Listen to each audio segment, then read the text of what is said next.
Hi gang, thanks for joining us. Got a good one for you again today. Got an interview with a Brakpan High survivor, David Gough. Now, as you'll come to discover, I knew David. Wouldn't say he was in my close circle of friends, but he was certainly in my sphere of people I hung around with. I always thought, this is how little I knew about David, I thought or I assumed with the name Gough that his family had come out from England, and like myself he was settling into learning the ways of Brakpan. How wrong I was. He's a Brakpan born and bred young man back then. So this is the way I became acquainted with David. He posted on Brakpan High Survivors amusing, he calls it, where he talks about me, but he forgets my name. He calls me Patrick. Forgiven, David. He says, when I was 14, I was friends with a group of other marginals. At BHS, Brakpan High School, we sat outside the woodwork building on a concrete drain. We were kind of subversive of pretty much everything. One of our group was the younger brother of the drummer of a local excuse me again, cover band then called Void. He, I think his name was Patrick, was hugely keen to have a band of his own, and it was infectious. We talked about it a lot, what instruments we would play, what songs we would sing. I kinda only made second reserve drummer. The group's name we came up with was Electric Birth. I mean, that's so mean, eh? I think another member of our wee group was Errol Bookhoven. Not sure. So because of that Facebook posting, Brian contacted or corrected David on Facebook, and then I messaged him and reintroduced myself. So I asked David a couple of days ago, as we're not having much luck with Brian Gould, to give us a few memories of his of Brakpan in the 70s, Brakpan High, and any memories of me he might have, and he came up with some pretty good ones. I know you're going to enjoy hearing his story. As I said to him just now as we were finishing up, we lived in momentous times, but we didn't know it. That history was cracking under our feet. That a year, 6 months after I left to come home, things began to change in South Africa, and the uprising that would see the ANC come to power was beginning and stirring even as we were there, and we were unaware of the changes that were taking place all around us. So, won't take up any more of your time. Enjoy the interview. Take it away, David.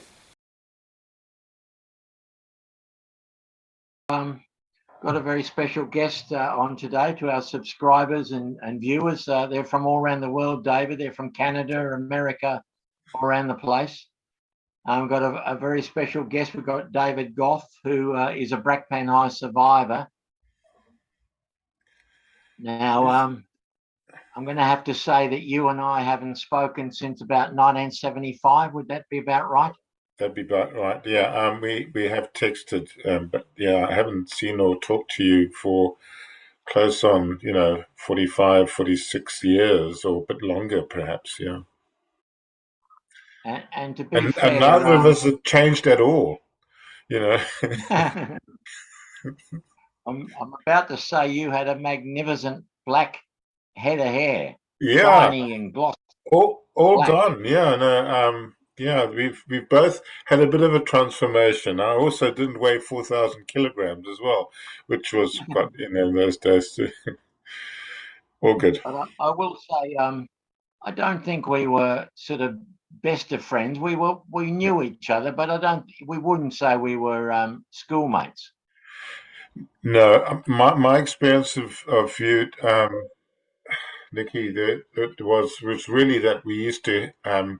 There was a kind of socially, the only thing that sort of kept the guys together in one sense, although you might have been friends with a few of the guys, we used to hang together during break time, it was like the socially marginalized and isolated, you know, the kind of that were sort of, and we kind of gathered together. I remember that. So I was listening to your recordings about your friendships and so on. So we didn't have that close a friendship, but we did have that association. And I think that was I, kind of being on the margins of the kind of mainstream kind of school practice and having the guys who were more central, almost yeah. literally more central to the playing ground and all that. That's what I remember. I'll, I'll let the subscribers know a little bit about my memory of you. As I Okay. said, you had this magnificent Yeah. lock of shiny black hair, a little bit like the Hulk. Yes. You're a hefty lad, Yes. and you had a particular way of swagger about you. When you carried your school bag, you looked like you just were in a world of your own. Yep. Now, Yeah. And I was really, yeah, I was a bit of a recluse in many ways, and that, as I say, that probably attracted me to the pack of rebels on the industrial arts sort of buildings sort of area we as I gathered at. said to you on your messenger, you used to hang around with this kid. I think his name was Gordon, you told me. Yes. And he had this mannerism where he'd say, "My good man, don't talk to those commoners. I say, old chap." I don't know where he Yeah. got that from, but he seemed to be your Yeah. sidekick, man. Yeah, I was totally overwhelmed by his influence actually when he pitched. I hadn't known him in primary school, but he caught me, I suppose, at a fairly socially vulnerable kind of age, which is quite interesting. And I started behaving, and in fact, took on quite a few of his mannerisms. I kind of became a kind of Hulk, in your words, version of Gordon, you know, and it wasn't the best sort of thing. I mean, I remember starting to do a bit of shoplifting and a couple of other things with him, which anyway, long and the short of it, things he left, I think, eventually in standard 7 or 8, and so I sort of managed to come back a little bit more to the sort of right and just path. Yeah, I don't know what happened to Let's him. get it. Let's get into you. I Yeah, kind of think you were born in England, but I'm kind of having to rethink that. Where were you born?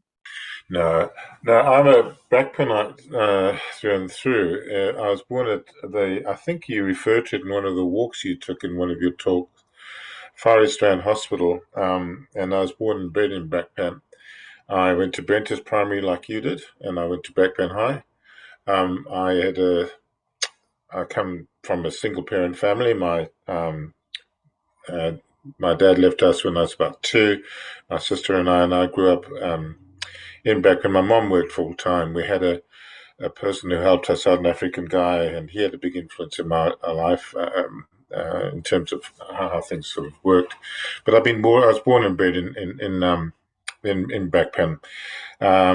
Basically, then went on to university, studied African languages. I just became very interested in how those languages could connect to some issues I had about who Jim was, who I was, what the issues were, and so on. And so that eventually, probably just because I didn't know what else to do, I got a PhD in that, and then became an academic. Um, and that's kind of my story. But Brakpan wise, I was part of that mix that you arrived at. I had been there and grown up there. I'm currently I moved with my family to New Zealand in about 2000, seeking, I don't know, excitement and glory in the academic world. Anyway, yeah, but I, anyway, and then I spent a couple of years in Melbourne. But no, so that's the New Zealand connection was a subsequent sort of thing. Um, so um, and yeah, Brakpan was an interesting place. It was really interesting to hear your memories of it, Cherry, when you talk about the Brakpan Dam, the Slimes dams, the mine dams. All of those things are part of the deep downness of that. There's well, and it's a well, 10 o'clock siren, by the way, not the 9 o'clock siren that okay. used to have that terrible siren that signal the fact that you had to depart this privileged white place and go to the African township for many people. But yes, Now, I remember that sort of all. You didn't. I don't know if you've ever mentioned the sappy smell as well, because that was another backpan sort of thing. The paper mill had this terrible aroma. David, But yeah, I would like, because some of, I asked my brother this in his interview. yeah, A lot of the folks, they know nothing of Brakpan. So I'm going to ask you to describe Brakpan in the early to mid 70s. yeah. Could you give us a Yeah, picture of where do I start? I mean, the magnificence of the place. No, it's just not at it? all. Brakpan was a kind of mid-sized reef town, built on the gold reef, founded on the mining industry, joined up, and the reef really is the gold reef that joins up a whole range of towns in that area: Boksburg, Springs, Benoni, Brakpan. All of those towns are towards the Johannesburg area. Brakpan was a town which, obviously, like most of South Africa, was racially divided, and African people were restricted to townships outside of Brakpan itself and went to different schools, so on. A very Afrikaans town. Within that sort of white domination, their English speakers were a fair minority in terms of numbers of people. The school that Cherry and I went to had, I think, about 400 students. The Afrikaans school probably had two or three times as many.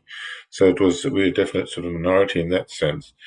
Um, and yeah, a backpan was, I don't know, I don't know if you've mentioned drive-ins. That was one of the cultural things you did was to go to drive-in, Cherry, watch movies at the, yeah, watch movies at the drive-in theatre. And I don't, as I said, it was probably a very traditional South African Afrikaans type of town with two main streets. One of which you lived in, St George's Street, and the other one was Voortrekker Road from memory. And but quite a big sprawling sort of place overall with a lot of suburbs and so on. But that's kind of what Brakpan was, and I can imagine coming from Australia, it would have been a bit of a shock for you, in terms of a fairly rigid, restricted, racist type of environment to come into, especially subsequently in your teen years, where you know perhaps that unfamiliarity and cultural sort of dissonance became quite a big influence for you as well. Now, You I'll be you were one of interested the in rebels, you see, yeah, Nikki. That's the thing, you see. Yeah, I remember you rebel. being kind of rebel, not rebel. No, no, no. Sorry, and sometimes I call you Nikki. So I apologize. It's just I'm That's falling back fine, not into. a problem, David. Okay, Not a problem. but thanks. But yeah, no, I can remember that was in this group of social sort of misfits, if I could put it that way. It wasn't. You got a mixture of people who didn't quite fit in some ways, and what put them together was their non-fitting inness, perhaps. But you were quite sort of strongly. You had a strong sort of rebelliousness. I remember at that time, not supporting authority, actually undermining it, and and quite a very quite a strong imagination too, really into sort of visions of different things like the electric birth that we talked about, the band that you wanted to, or you did launch. My goodness, yeah, I do remember that. Yeah, and I remember just you weren't necessarily the tidiest lad, you, in terms of you that rebelliousness sort of had an outward manifestation as well, and that's my memory really. Yeah. Anyway, yeah. So that was Brakpan. Um, David, I think, and I'll be interested to get your view. I've read the Brakpan High Survivors Facebook group, and a lot of you wax lyrical about the best times of your lives at school, and yeah. to me, I was full of fear. I was Yeah. absolutely terrified of the. I'd never been. My parents had never raised their hands to me, Mm, so I was facing the cane and the cuts. And was yeah. that something you just got used to, or did you just avoid it? No, I was one of the people like you who, well, I don't know, like you in the sense of I did get quite a few hidings, especially in my kind of standard 6, 7, which is about what year 8 and 9 kind of stuff years. And yes, you did. I don't say you got used to it, but it was part of the culture of violence. Really, that was sort of what you accepted in a sense. I'm not saying that's a good thing, but there was a lot wrong with that Afrikaans dominated, perhaps, but conservative culture, which included physical punishment and so on, and very narrow sort of ways of defining behavior. But I only look back and think of that really. You went to school. I once went to school and was hit by 3 different teachers for different sins that I'd committed, and each progressively high on the chain, from teacher to vice principal, and finally to the principal. So just in one day, I managed to achieve a pinnacle of being, of Brakpan High sort of physical punishments sort of thing. Yeah, so I think I know that for you, you mentioned Gordon Senecal, the guy that you spoke about, my dear sir, or my good man, or whatever. He also, and when somebody gave him a hiding once, it was just ridiculous. He said, "Oh, this man has attacked my buttocks," and I think really, what on earth he's just a strange chap. He also, he was funny. But anyway, so no, that was part of the whole thing. It's changed, of course, completely, and had changed when I sent my kids to school. And if anybody touched my kids at school, I wouldn't tolerate that either. But it was different. And I just wanted to show you quickly. Here's my report card from Standard 6A.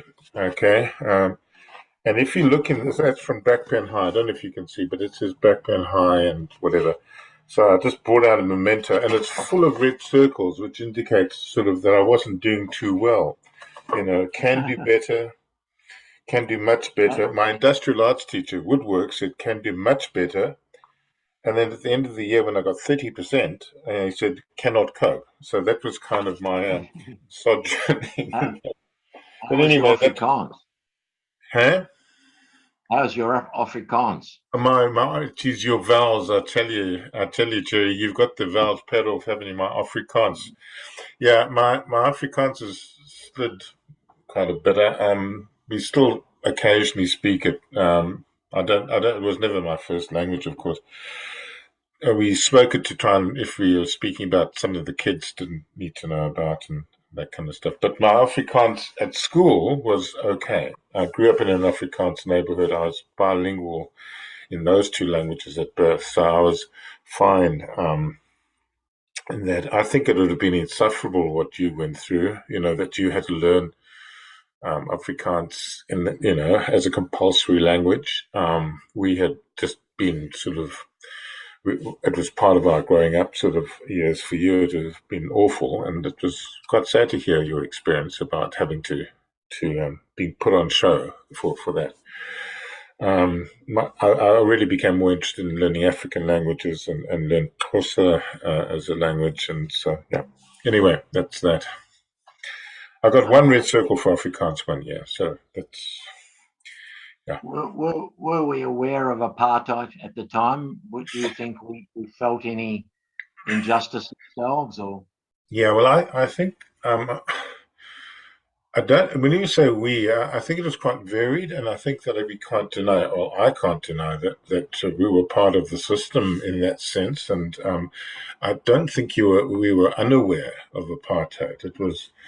Um, it was how one accepted it or not, and what one did about it. I think for many, it was just the way things were. And so it's not that you're not aware, it's just that you accept it. You accept that you've got inequity, you accept that you've got you at school were being subsidized 10 times higher than an African kid in the township, that, so, but for me, just personally, as a teenager and so on, one of the experiences I had was, again, having Jim as the kind of father figure, the guy that helped bring me up, and my mom was working full time, and he kind of was the person at home that was like the father figure for me. And to me, it was a bit of that contradiction about how you could have a person who is so, and I was part of it, restricted, discriminated against, was arrested if he didn't have his passbook, and that sort of thing started, I think, a degree to me of which a lot of us, I think, did, sort of questioning what was happening. And I don't know when you left, Cherry, because I remember in Standard 8, or year, what would that be, a year 10, we, the Soweto uprising happened. And that was quite a thing to me to become, because I had a couple of African friends, become aware of something happening that was really inevitable, just, and right about changing the system. And, that's what I do remember. But I think generally, sorry, and you can hear I meander a lot, which is a real problem, but generally, I think we tended to accept the status quo. We were aware, of course, you're aware that people got less because of their color, lived in different places. Yeah, and basically were kept without. But you thought it was, well, it's not even that you thought it was normal, it was what it was. Things like Soweto sort of started changing that as well, I think. And yeah, Yeah. for Now, me I personally, there imagine. was. So carry on. So I returned home in January '76. So you were just before year 10 then that Just you missing. actually, yeah, okay, yeah. So And that was quite a formative year for me that time. And yeah, but as I say, I grew up with white privilege, and as opposed to the majority of people, and that, subsequently, I have been quite interested in, from becoming an educationist, in and supporting ways of creating access to education and so on in cases where that often has been a challenge for learners. So um, those effects do carry on a bit. So now, one of the things I was definitely not looking forward to, and I'm just wondering how the hell you handled it, was the army. the How the hell army. did you how did you do training? It must Well, have been a nightmare.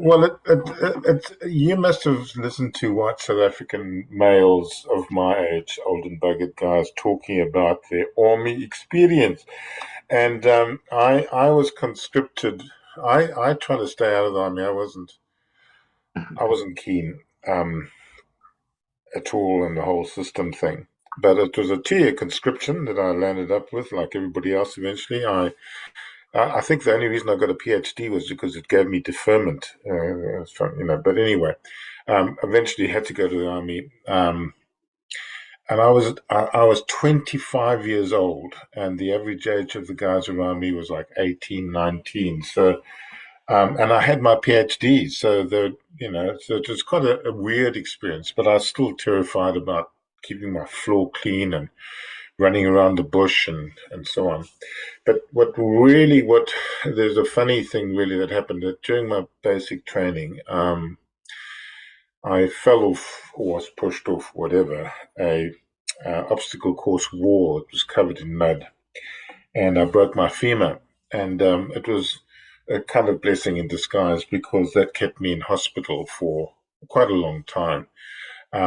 I developed sort of osteomyelitis, which is a bone infection, and so on. So it was really complex, and so about a year or no, it's a lie, about 9 months all told, I spent in hospital. But that meant that I didn't have to go to the townships that a lot of my peers had to do. That eventually, what I did was teach African languages to permanent force members. That was what I did. But a lot of the time, I wasn't in active service at all, in the sense of being in the army. I was in hospital. So that experience, oddly enough, wasn't as traumatic as it potentially could have been, although it was traumatic in the sense of having leg issues there.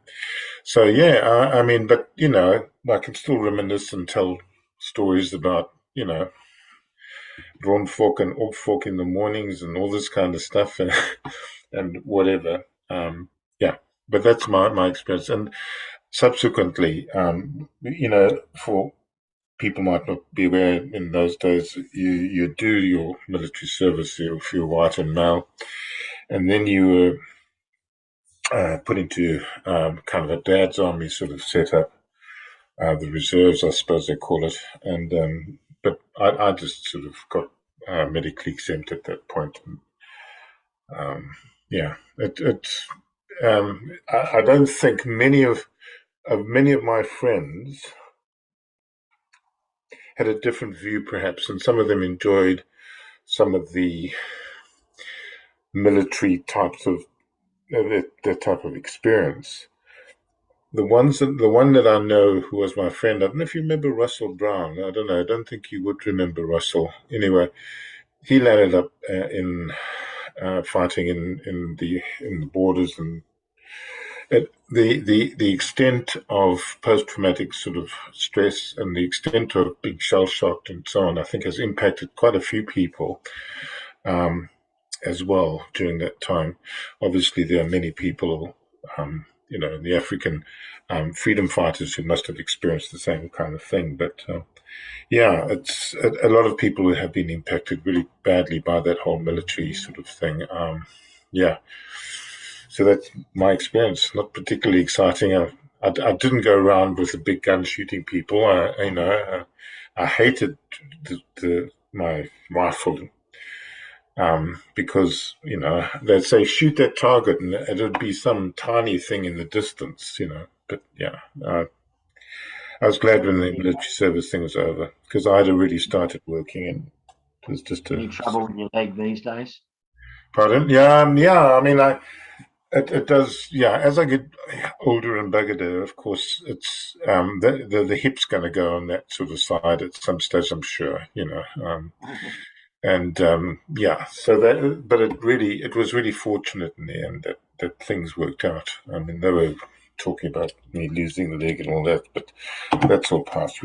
Yeah, now I'll just not be able to walk generally because my hips aren't working. No, that's not quite right. So, how old are you, Nikki? Sorry, how old are you, Terry? You about my age, 60. Yeah, I'm 62. Yeah, that's it. Me too.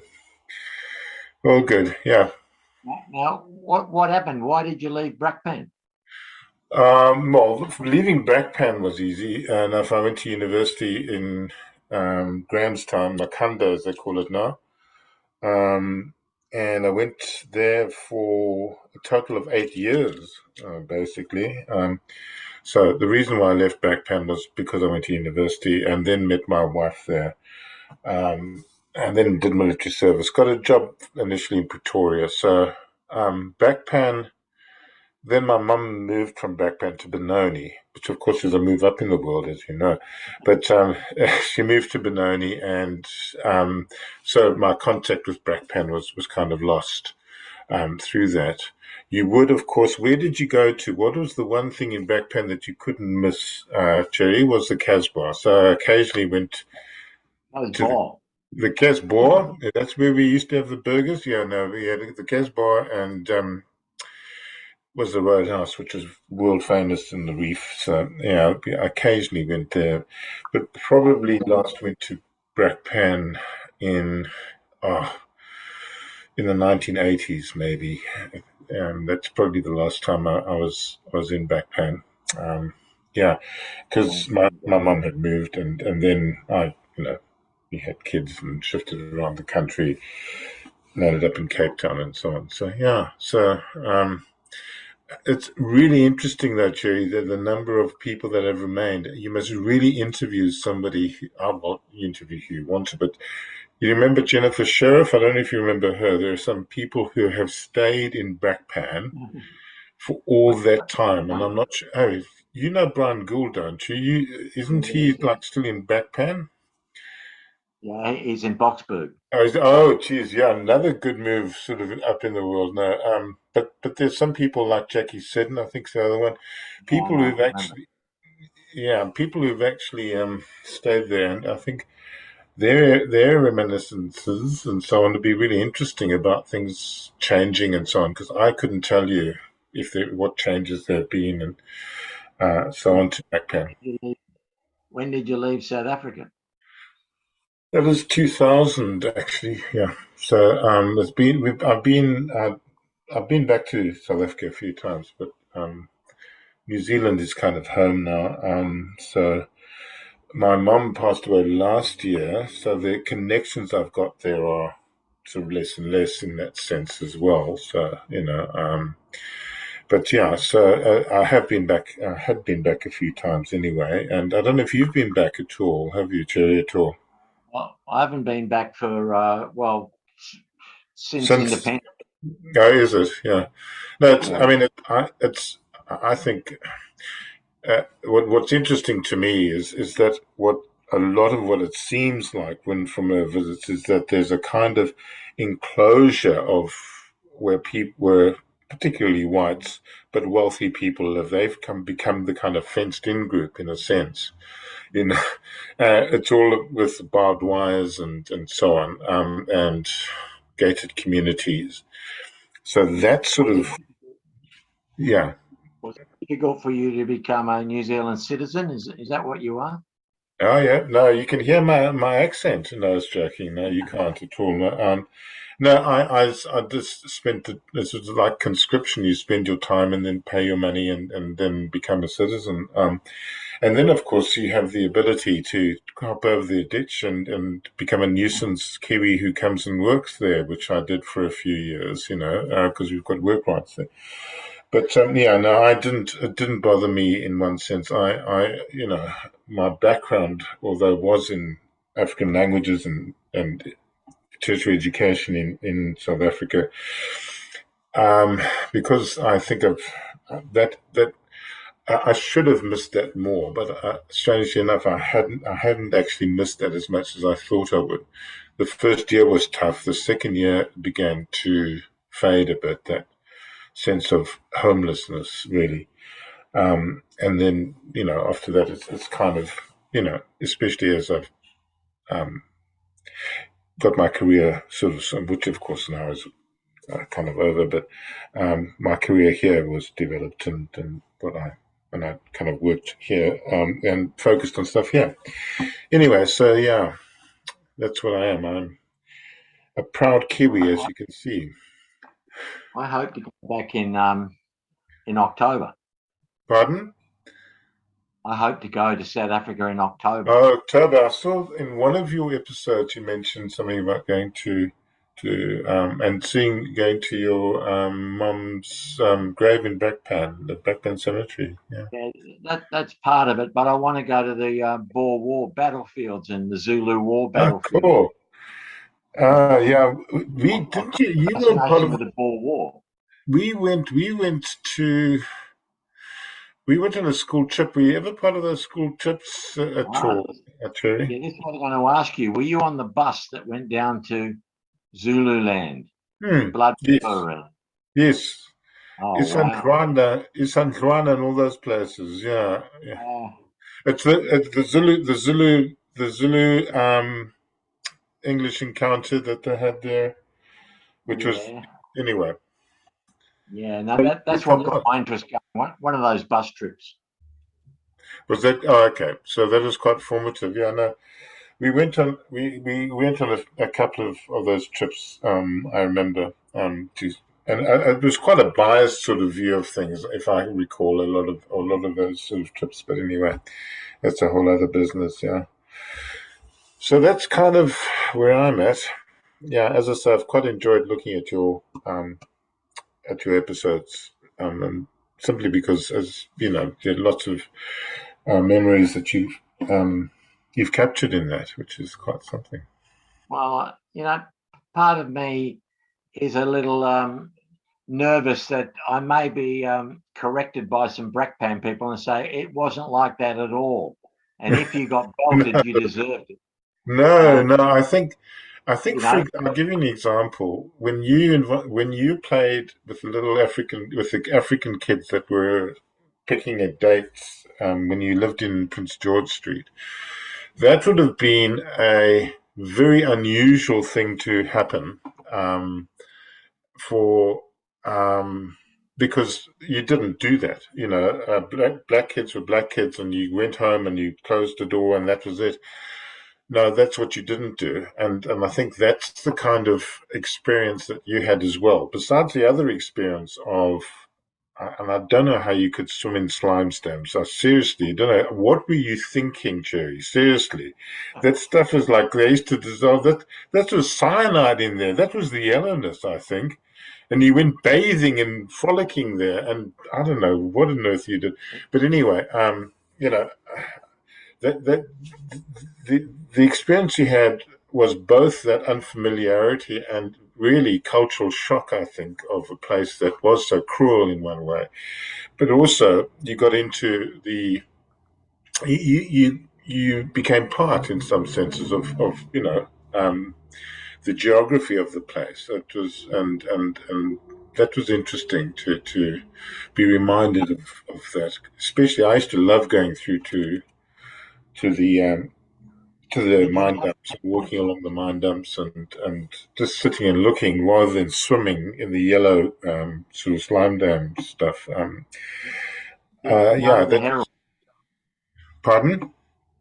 Did you know the Herald boys that lived No, I out at didn't. State Line? I mean, they, I'll tell you who you would know, and I'll stop talking. But you were friends with the Heralds, and they're the ones where you talk about going around to various sort of places and sinking dinghies and all kinds of exciting things. It sounds like that you did. But you would also I don't know if you had experience with the Windridges and Tyrons and all that. You would have potentially had an experience with those as well.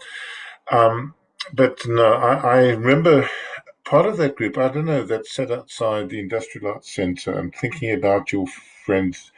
The Bookhovens were part of that, if I remember correctly. And then just that you know, because you lived in Peter Crystal's house, is that right? Yeah, yeah, yeah. Peter Crystal's now, he's in Auckland now.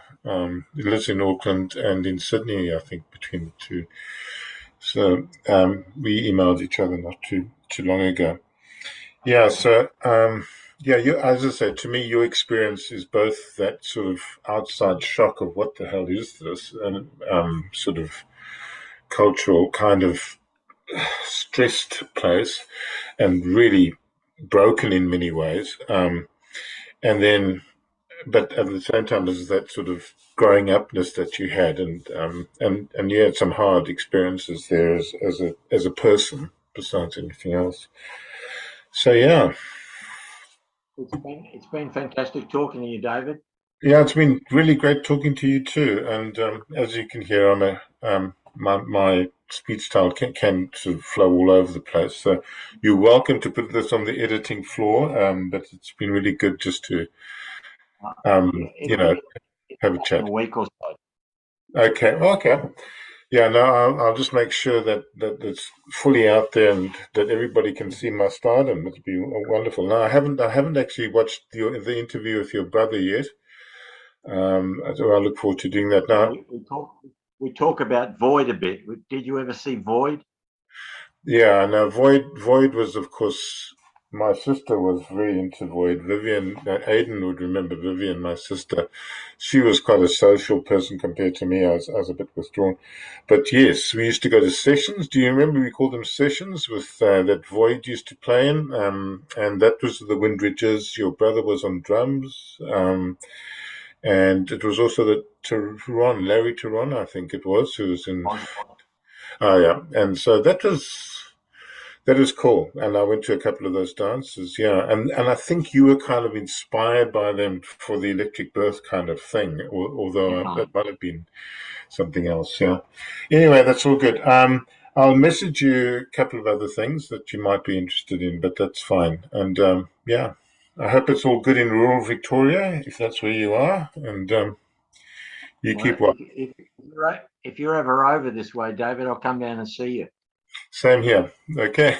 I'm sure New Zealand's a very tempting place to come and visit. No, it's joking. Okay then. Lovely to All right. talk. And thanks. Okay. Have a great Bye. day. You too.